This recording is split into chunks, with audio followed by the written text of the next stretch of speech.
There's no doubt that COVID-19 restrictions have meant small businesses have taken a big hit. Contending with lockdowns and layoffs means innovation is the name of the game in order to stay afloat, and many local businesses have taken to Instagram to do just that. Hello to those who are joining us for another auction. I've done over 60 lives, and it's over 150 hours of live.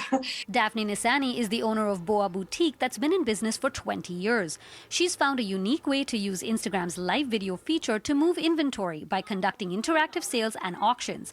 It all began back when non-essential businesses were forced to close during Ontario's first lockdown in March. The opening starting bid is $45. I didn't know how long it was going to last, and there's this sense that you have to do something, you don't know what it is, and you don't want to take too many risks, and you don't want to lose too much of your profit. But if nothing's ever been done and everything is so unprecedented, then you may as well try. A similar spirit is what spurred on chef Mihir Shetty from India to launch his own meal kit business after the Toronto restaurant he was working at had to close. So I'm like, what's plan B? Like, I can't just go down so easily. And back in India, this is a very common practice. People start something very small, and that's where the inspiration came from. And in Mumbai, as you know, we have Dabbawalas. Dabbawalas are lunchbox delivery men in Mumbai. They are widely recognized as the most proficient food delivery system in the world.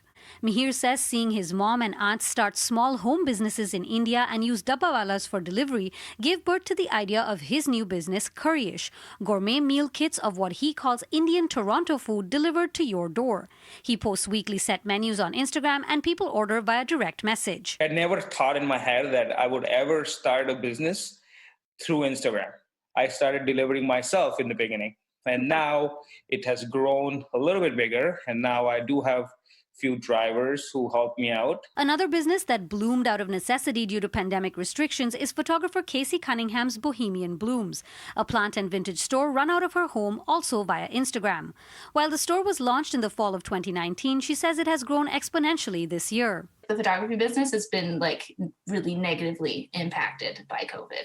A majority of my income is that, right? So it's like, okay, now I got to really sell these plants. And so it's the plant side of the business has really helped me in that way because it's supplied so much of my income. Casey's sales are made via posts on her feed, and she also uses Instagram stories, another unique way small businesses are using the platform. I just love the opportunities that Instagram gives small businesses with a little bit of restrictions. Those restrictions include needing 10,000 followers before you can add website links to your stories, something many small businesses could use to their advantage. But despite the limitations, the ease of use of the platform and the community building remains a big draw. It helps to build a connection with the customers. I have a very loyal client customer base.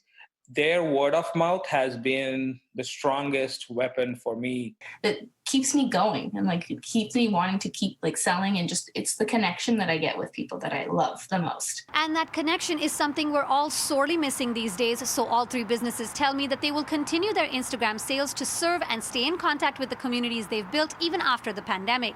For more on this story, you can go to our website, citynews.ca. For City News, I'm Dilshad Burman.